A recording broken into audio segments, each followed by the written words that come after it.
¿Cómo está? Le doy la bienvenida a una entrevista con el gobernador Luis Miguel Barbosa Huerta, que hoy nos ha hecho el favor de recibirnos en Casa Guayo. Gobernador, ¿cómo está? Y gracias por recibirnos. Hola Jorge, contador, buenos días.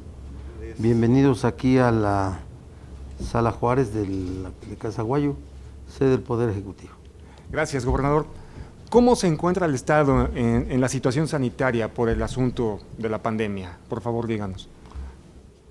Lo primero que te diré es que seguimos tomando decisiones claras y firmes, Sí.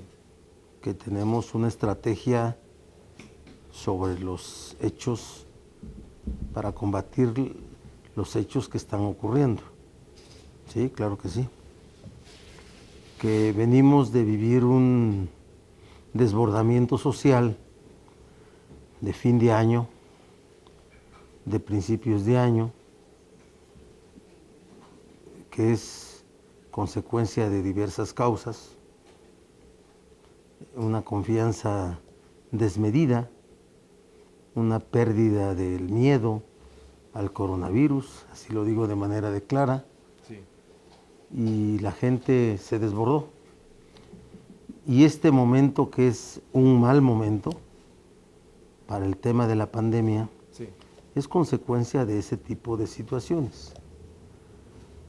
Pero estamos actuando con la debida tingencia y yo estoy cierto que pronto sociedad y gobierno vamos a recuperar nuevamente esta meseta alta de contagios, vamos a disminuir el número de decesos y vamos a disminuir el número de hospitalizados.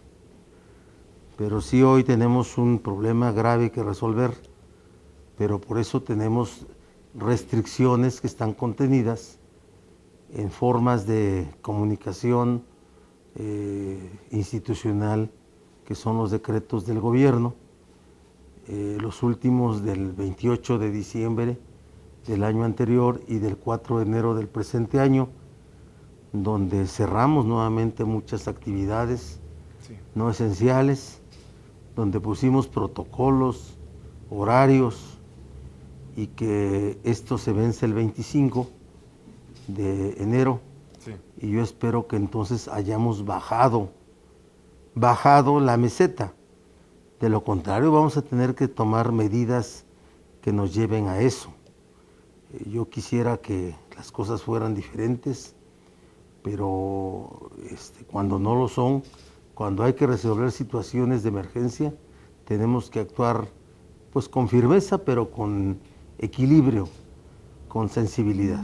Gobernador, al día de hoy todavía no sabe si este periodo se prolongará después del 25 o si va a terminar ahí, como dice el decreto. Mira, seguramente vamos a tomar medidas y vamos a abrir ciertas actividades, vamos a mejorar condiciones para que la gente siga trabajando, sí, pero no veo que vayamos a encontrar las condiciones de control social y de contagios para el 25, lo digo con franqueza. Sí.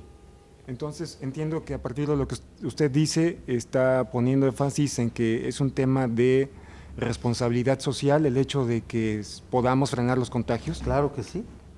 Nosotros le llamamos en Puebla el pacto comunitario, Sí. que no es un asunto que se firma, Sí.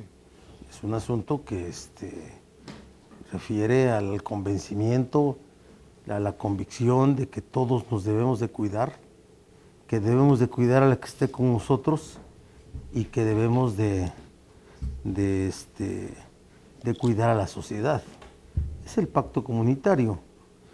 La vacuna sin duda es la esperanza y es el instrumento científico generado por el hombre para salvar al hombre.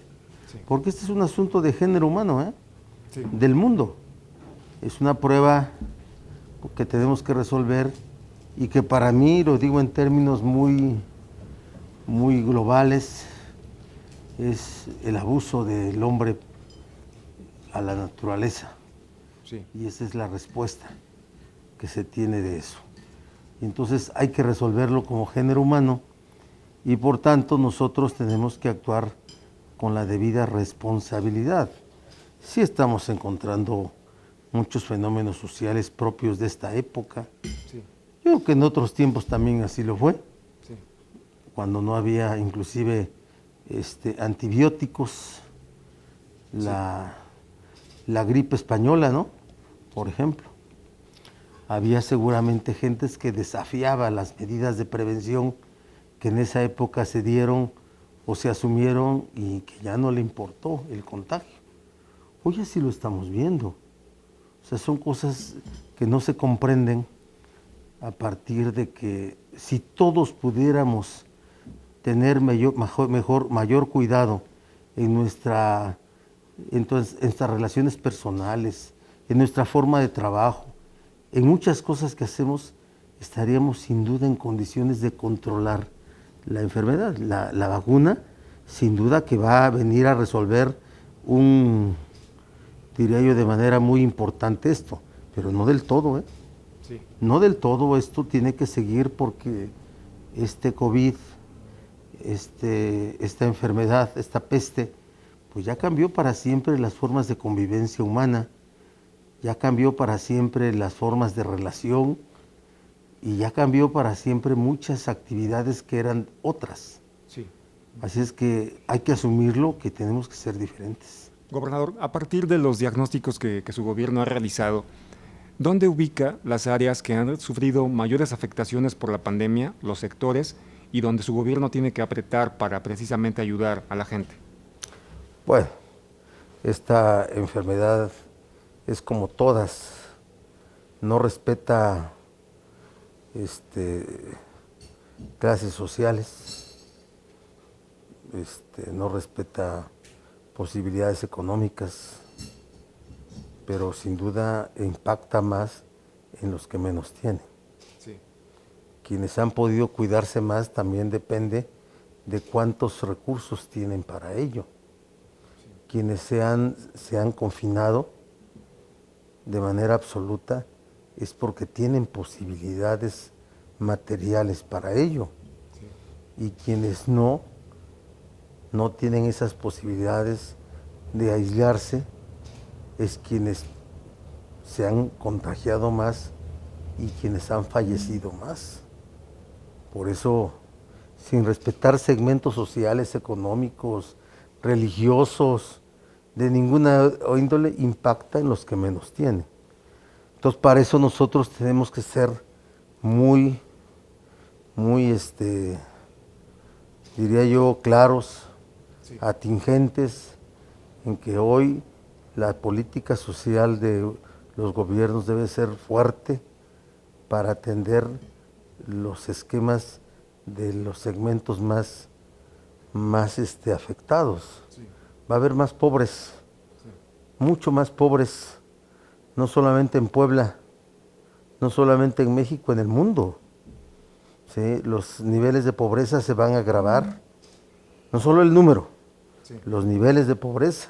sí, Entonces tenemos que estar muy solidarios con la ayuda social, alimentaria, de viviendas, de servicios básicos, y eso, bueno, tiene que ser al mismo tiempo que la recuperación económica. sí, La recuperación económica que tiene que verse a partir de las posibilidades de trabajo. sí, Puebla es un estado manufacturero, ¿sí? En donde un enorme porcentaje de empleos son los que se tienen en la industria, en la transformación, en muchas cosas. Entonces tenemos que impulsar todo esto y se está haciendo. Pues nosotros desde las posibilidades que tenemos, que son las condonaciones fiscales, los estímulos, los diferimientos de pago, las garantías que hemos dado para que el gobierno federal otorgue créditos, el campo, que tenemos que seguir garantizando a las gentes del campo el hecho de que sus siglos agrícolas no se paren, sí, con apoyos de diferentes formas que lo estamos haciendo. Y desde luego, esto mientras la pandemia afecta todo esto, la vida social continúa. La inseguridad pública tiene que seguir siendo una prioridad, porque la delincuencia no para, ¿eh? Sí. La delincuencia no para, y las instituciones no se detienen, y la sinergia social continúa. Entonces todo esto son labores de gobiernos. O sea, nosotros los gobernantes tenemos que estar perfectamente claros de cuál es el papel que jugamos. Sí. Gobernador, los empresarios, no solo en Puebla, sino a nivel nacional, los empresarios organizados han emprendido una campaña, abrir o morir, y a partir de eso le insisten a los gobiernos locales, aquí en Puebla el de usted, que permitan ya la reapertura de sus negocios. ¿Están previstos en esto que usted nos dijo hace unos minutos que podría ya haber algunos cambios en el decreto? Sí, claro que sí, claro que sí. ¿Le va a hacer caso a los empresarios? Bueno, yo hago caso a mi conciencia primero, sí, y al pueblo. Sí. Sí me fijo en todos los grupos organizados, en los empresarios, pero le hago más caso al pueblo, ¿eh? Sí, sí, sí. Así de sencillo. ¿Sí? Y entonces, cuando yo veo esos reclamos, me identifico con ellos. Sí. Me identifico con ellos. Pero también les digo que si abrimos, también morimos. Sí. ¿De acuerdo? Sí. Y ya no me refiero a muerte económica. Sí. Me refiero a muerte literal. física. Sí. Entonces, cuidado con los juegos de expresiones, que nosotros hemos sido en Puebla sensibles a este tipo de cosas. Bueno, hoy los restaurantes tienen niveles de apertura que son bastante mínimos, pero existen sus formas de trabajo. Hay que hacer cosas, pero con la conciencia. Y he recibido, mira, por ejemplo, te digo perfectamente claro que aquí en Puebla las manifestaciones naturales han sido muy pequeñas. Sí. Y yo no con eso lo celebro, lo reconozco su colaboración de ellos. Okay. Su colaboración de ellos. La propia Canirac nos mandó a decir que ellos marcharían, y marcharon 10, 20 personas, Sí. No como un asunto de desafío al gobierno, sino como una política nacional de ellos. Entonces estamos nosotros en pláticas con ellos. Cada decreto que anunciamos lo tomamos en diálogo con ellos. Sí. Cada decreto no es sorpresa. Entonces no quiero decir que hoy hay ejemplos, pero en Puebla el manejo político que se puede hacer es el nombre, el manejo que se ha dado a esta situación, creo que ha sido el correcto. Gobernador, por último, en tema de pandemia, usted advirtió cuando anunció el nuevo decreto que era muy probable que el 18, o sea, el lunes pasado, se saturaran ya los hospitales del estado. ¿Pasó eso o no pasó? Sí, mira, nosotros tenemos un nivel de hospitalización muy alto, Sí. el más alto. Sí. ¿A qué se refiere con el más alto, no? El más alto son los porcentajes de ocupación más altos que tenemos desde que apareció el COVID. Ah, ok. ¿Sí? La ocupación de julio ya la rebasó la ocupación de enero. Sí. Y por eso tomamos la decisión de cerrar muchas actividades el día 28 de diciembre. Sí. Y por eso tomamos la decisión de hacer modificaciones el 4 de enero, Sí. por el nivel de alza. Pero nos preparamos en la retaguardia. Sí. Ya todos nuestros hospitales, hoy ese porcentaje de ocupación que la federación dice que es del 82 general, Sí. no sé cómo sacan ese porcentaje. Nosotros sacamos el porcentaje Ustedes. por hospital. Por hospital, por hospital. Sabemos cuánto tiene de porcentaje de ocupación Cada uno. cada hospital, pero cada hospital ya tiene capacidad de ampliar su número de camas, pues, Sí. que se llama capacidad instalada, ya tiene forma de hacerlo y ampliar. Por eso yo he dicho, no habrá poblana ni poblano que deje de recibir atención médica. Ok, gobernador, Cambiamos de tema. En temas que además que usted lo ha manejado desde sus dos campañas por la gubernatura y ya en el poder, el tema del combate a la corrupción. ¿Cómo van las denuncias por la corrupción de los gobiernos pasados? Mira, primero te diré que este asunto es un asunto de justicia, no es un asunto de persecución política. Sí. Nadie que haya violado la ley, cuando empieza una investigación por esas violaciones a la ley, puede llamarse perseguido político. Si hay un acto de honestidad, nadie puede llamarse perseguido político si fue un corrupto. Sí. ¿Sí? Si no es de aplicación de la ley. ¿Qué pasó en el anterior gobierno? Bueno, pues en los anteriores gobiernos, diría yo, sí, excepcionando al de Guillermo Pacheco Pulido, sí, pues, sí, sí, los anteriores. Claro. ¿Qué pasó? Lo que ocurrió fue que se cometieron actos de corrupción, diría yo, masiva, y que se prepararon para que no se encontraran rastros ni huellas. Okay. Se llevaron documentos, destruyeron documentos, muchísimas cosas. Entonces lo que te quiero decir es que ya está muy avanzado todo, sí, muy avanzado todo, y que el método fue muy sencillo. Es imposible que un gobierno se ponga a revisar día a día el periodo de un gobierno anterior, porque sería un gobierno de contraloría, no de gobernar lo que sí está vigente. Claro. ¿Sí? Entonces, lo único que hicimos fue revisar obras por obras, obra por obra. Y ahí encontramos actos de corrupción, como seguramente habrá en el día a día de esos gobiernos, pero de eso no me estoy ocupando. Sí. Me estoy ocupando de las obras, la corrupción que hubo en el CIS, la corrupción que hubo en el tren turístico, la corrupción que hubo en Rueda de la Fortuna, la corrupción que hubo en el teleférico, la corrupción que hubo en la plataforma Audi, la corrupción que hubo en muchos casos, sí, en el centro expositor, una enorme corrupción ahí en el centro expositor, ¿sí? La corrupción que hubo. Ahí se formaron empresas y se pagaron, y a unos que debería de pagarse no se les pagaron. Terrible. La corrupción que hubo en los temas de ruta 1, 2 y 3. La corrupción que hubo en asuntos de política del campo, los motocultores. La corrupción que hubo en los temas de dragado del Atoyac y de sanitización del Atoyac, 1,000 millones. Y un conjunto de cosas de las que son el manejo administrativo y financiero, cuando para tratar de encubrir todo eso, meten facturas falsas.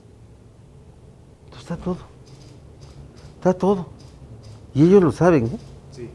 Ellos lo saben, ¿sí? Entonces, no es persecución política, no. Formaron un grupo de millonarios impresionante, ¿sí? Y yo no voy a dejar que eso se quede sin castigo. Sí. Hoy, esos que buscan candidaturas, que cometieron actos de corrupción, no me importa. Sí, que las busquen, es decisión de su partido otorgarles una candidatura o no, pero es decisión de las instituciones determinar las responsabilidades más allá de que sean o no candidatos. Exacto, eso le iba a preguntar. En la anterior entrevista que nos concedió también aquí, nos dijo que independientemente de los exfuncionarios que levantaran la mano o se anotaran para ser candidatos en los otros partidos políticos, concretamente en el PAN, usted iba a continuar con estos procesos. ¿Cuándo? ¿Cree que ya pronto veremos procesos concretados con acusaciones o detenciones públicas? Ya hay denuncias avanzadas contra muchísimos, ya. Sí. Punto. ¿Nombres nos puede adelantar algunos? No.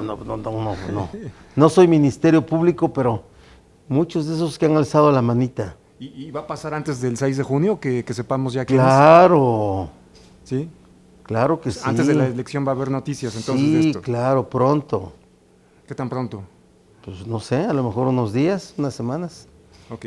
Gobernador, en otro tema, ¿qué acciones va a realizar su gobierno este año, que recién empieza? Mira, nosotros... Digamos, al margen de la pandemia, primero te diré que nosotros no estamos parados por el COVID. Sí. ¿Sí? El largo periodo de cierre del año pasado lo tuvimos que aguantar, pero a partir de septiembre empezamos a desarrollar todas las actividades de obra pública y de proyectos que teníamos que hacerlo, con dinero propio. Hablo dinero del gobierno del Estado.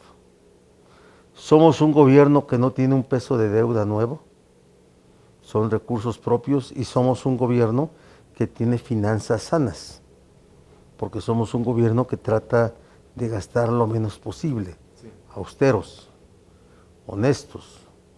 Entonces tenemos 3.350 millones de pesos en obra pública caminando. Sí. 400 kilómetros de autopistas, de las carreteras olvidadas, Sí. las de las sierras, las de la Mixteca, las de todos lados. Tenemos más de 500 acciones de obra pública en materia educativa. Tenemos acciones de política social, mercados, auditorios. Tenemos muchísimas cosas, cuestiones de pobreza como agua potable, alcantarillado, pavimentos. Sí.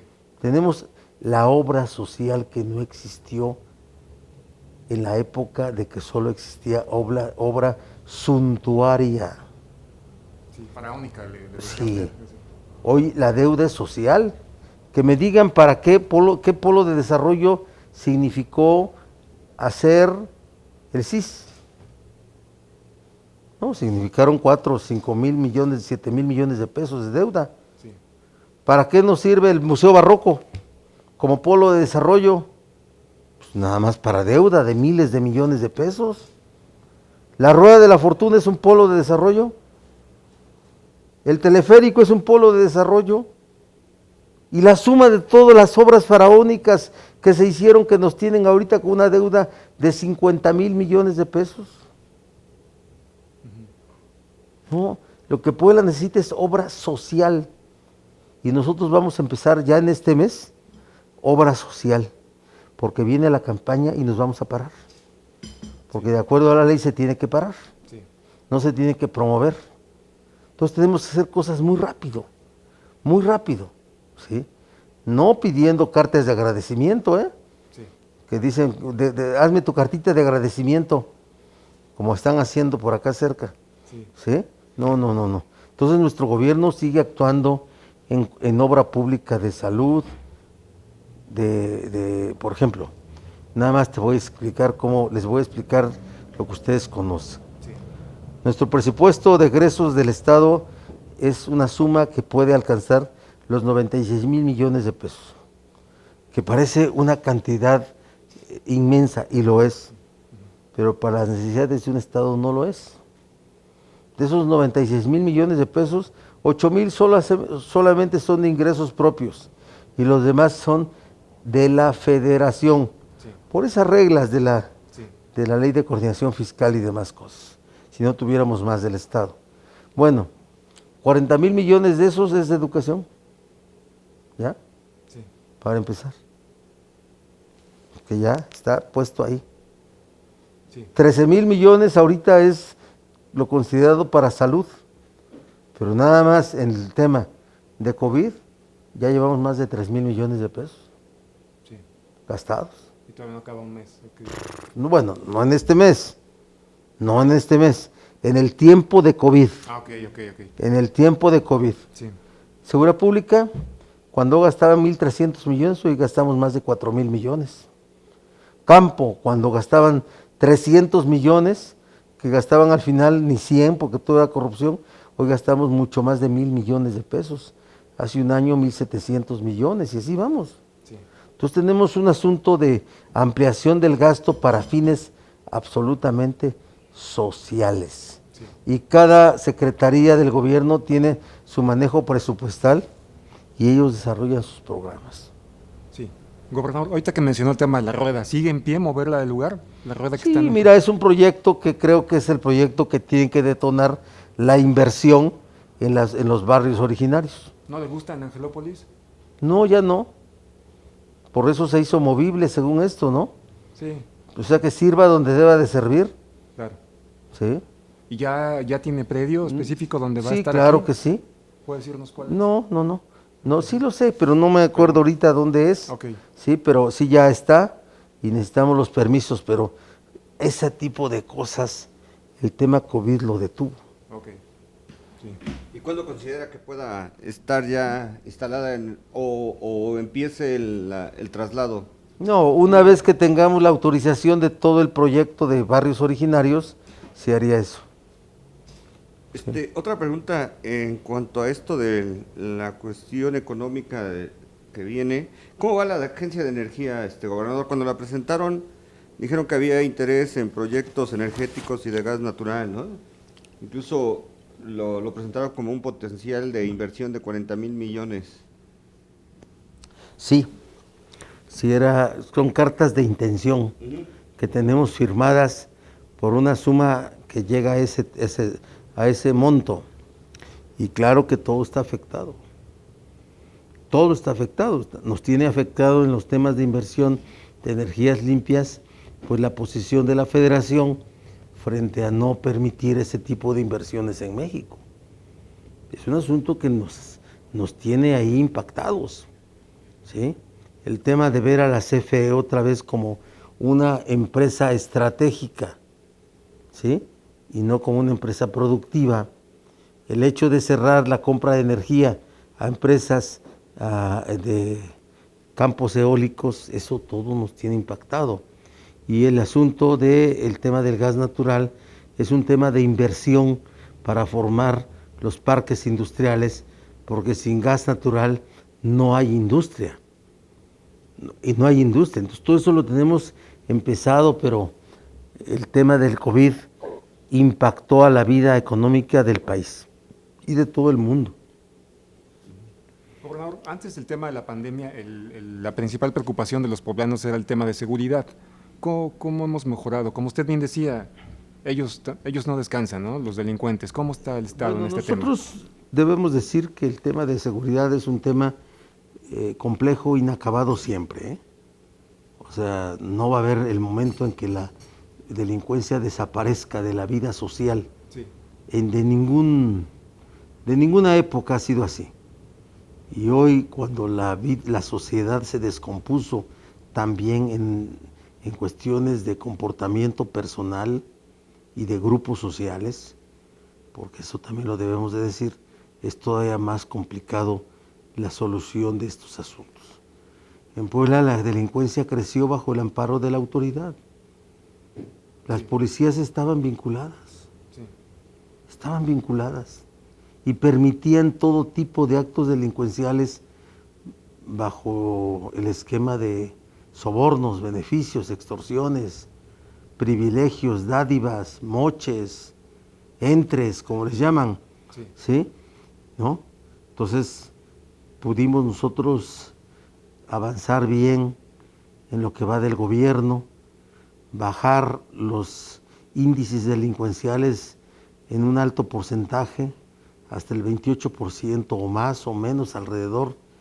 De ser el quinto estado más peligroso del estado, somos en el 22. Y bueno, hemos avanzado mucho, pero repito, es inacabado. Hemos disuelto cerca de 200 bandas, hemos detenido a más de 3,000 delincuentes y están llenas las cárceles. Ahora el asunto también es la obligación, la necesidad de tener reclusorios nuevos, ¿sí? Y entonces es un asunto complejo, pero en el que vamos caminando. Es más seguro nuestro estado hoy que antes.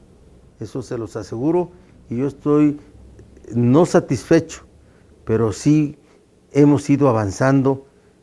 Mucho de mi tiempo como gobierno, como gobernador, es la seguridad pública.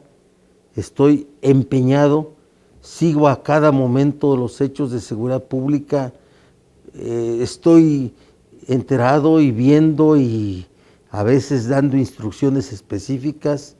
Soy alguien metido en el tema de seguridad pública porque ese es un tema sensible para todo el país. Gobernador, ¿cuál será su papel en este proceso electoral que ya está calientito y ha empezado? Pues el que debe de ser de un gobernador,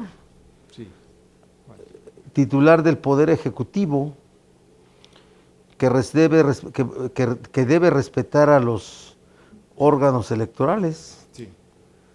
Yo seré quien se empeñe que este proceso electoral sea el primer proceso electoral democrático del Estado. En la historia política electoral del Estado, este tiene que ser el primer proceso electoral democrático limpio. Sí.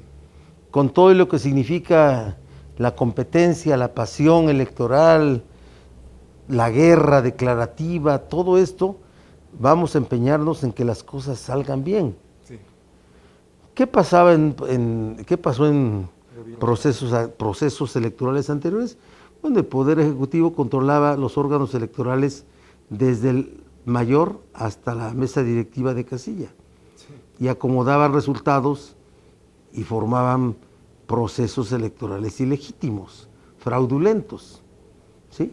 Eso es lo que ha ocurrido siempre, siempre, y casi daban por hecho las gentes, los analistas políticos, que así tenía que ser, sí, que el gobernador se metía a una elección y hacía ganar o perder a un candidato o a un partido. Sí.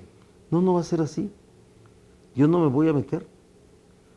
Yo deberé tener opinión, no derecho de definición en mi partido, pero debo de tener opinión. Sí. Eso sí, pero derecho a definir no, sí, porque no es así Morena, y qué bueno que no sea así. Yo de Morena podré tener cualquier opinión sobre la situación tan caótica que hoy vive, sí, ¿sí?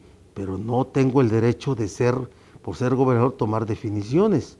¿Morena ¿no? vive una situación caótica en el Estado? En el Estado y en el país, okay, sí, ¿sí? En el Estado y en el país, y entonces Morena tuvo que haberse institucionalizado, como no sé si ya les dije a ustedes, después del 2018, debió haberse renovado en sus órganos inmediatamente después del 2018 para tener dentro de sus órganos de dirección a toda esta gente que llegó en el 2018, pero no, se quedó en manos de grupos los mismos que estaban desde hace años anteriores, que tienen un nivel de radicalismo muy especial, y bueno, pues es una forma de hacer política, y tienen en un caos total a la organización partidaria. Oiga, y este caos que advierte usted y que lo señala puntualmente, ¿provoca o genera riesgos de derrota para la elección que se avecina en el caso de Puebla? Genera falta de eficiencia y de efectividad. De eficiencia y efectividad electoral, porque tú nada más ves los candidatos, aspirantes que se registraron para ser candidatos o candidatas a diputados federales, y bueno, medianitos todos. ¿Tiene usted comunicación con Mario Delgado para opinar sí, sobre estos temas? Es mi amigo, sí, muy cercano. Apoyó, claro. Bueno, fuimos senadores en el mismo grupo parlamentario del que yo fui el coordinador, y tenemos una amistad entrañable, pero el asunto es, la toma de decisiones en Morena no es unipersonal. Tampoco es solo de él. No es unipersonal, sí. Gobernador, en el caso, ¿y qué opinará? Dijo que va a opinar, no va a tomar decisiones por la propia dinámica del partido, pero que va a opinar. ¿Qué va a opinar en el tema de la definición de candidato a la presidencia municipal de Puebla? Bueno, yo espero que Morena compita con quien mejor pueda ganar, sí, o quien mejor pueda competir, que participe con quien mejor pueda competir, sí, esa es la palabra. Y para ello, bueno, quien mejor pueda competir es quien tenga mejor nivel de aceptación, mejor nivel de evaluación, honradez, que sea el perfil que requiere la sociedad, no el partido, sí, la sociedad, porque estás compitiendo frente a una sociedad, no te están eligiendo para un cargo partidario, sí, es para gobernar una sociedad. Oiga. Si quien quiere competir sí, tiene niveles altos de aceptación, de evaluación social, de honradez, de sentido político, sí, pues que lo hagan. Si no, no. Gobernador, usted ya 2 veces compitió en esos procesos internos y las 2 veces lo ganó. Dado que ya los conoce, ¿cree que estén dadas las condiciones actualmente para que Morena escoja al mejor perfil? ¿O esta vez no? Yo espero que sí. que no se equivoque, que no se asuma que porque Andrés Manuel tiene el 70% de aceptación va a ganar, no. Se evalúa el cargo. Cuando se vota, se evalúa el cargo.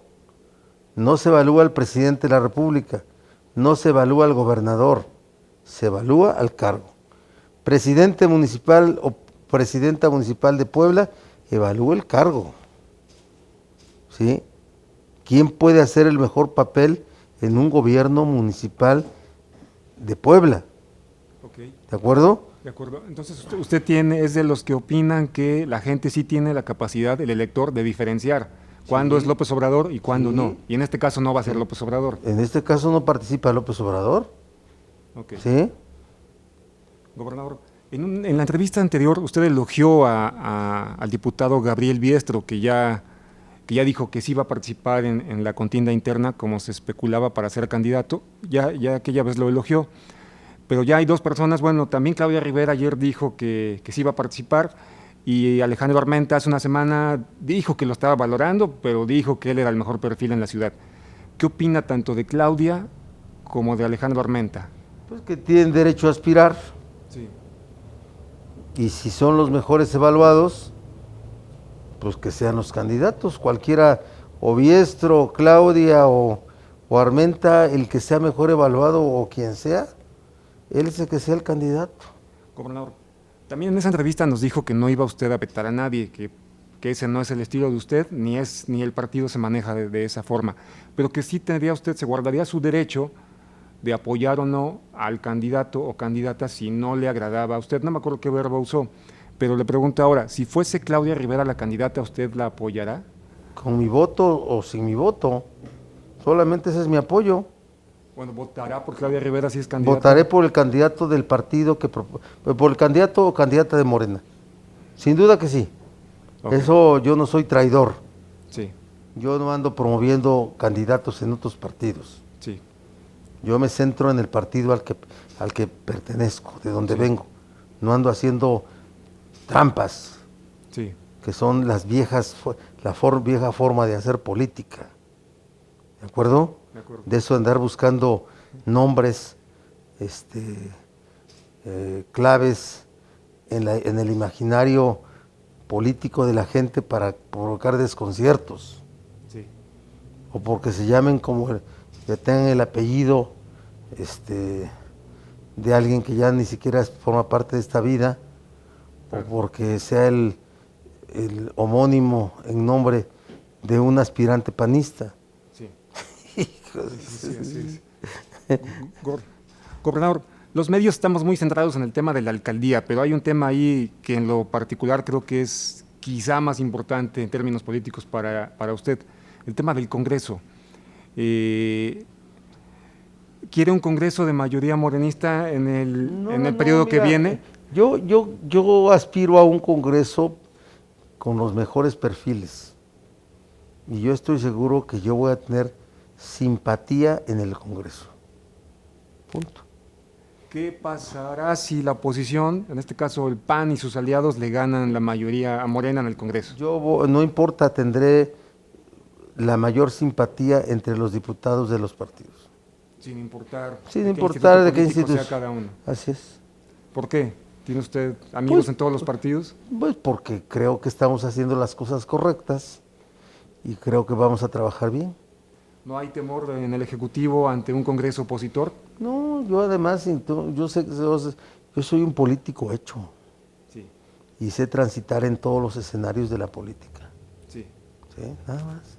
Y por último, ¿cuál será su relación con Morena pasando esta elección? Si no lograra ganar Morena el Congreso. La de un hombre de partido. Yo estaré en donde esté Andrés Manuel López Obrador. Así de simple. Yo estaré donde esté Andrés Manuel López Obrador. Ahí voy a estar. Ni un día más, ni un día menos. Ahí estaré. Yo soy Andrés Manuelista. Sí. Yo me muero por Andrés Manuel López Obrador. Okay. Oye, como dijo, él se jubila en cuanto termine su administración. ¿Usted también se Yo también. Yo ya lo dije antes. Yo también. Yo ya he dicho que para mí este cargo es el cargo de enorme honor que la vida me deparó y va a ser el último cargo que yo tenga. Bueno, ahí le No voy a andar ahí sacando la cabeza de payaso, buscando un cargo que no me merezco cuando tengo acusaciones de ladrón. ¿Sale?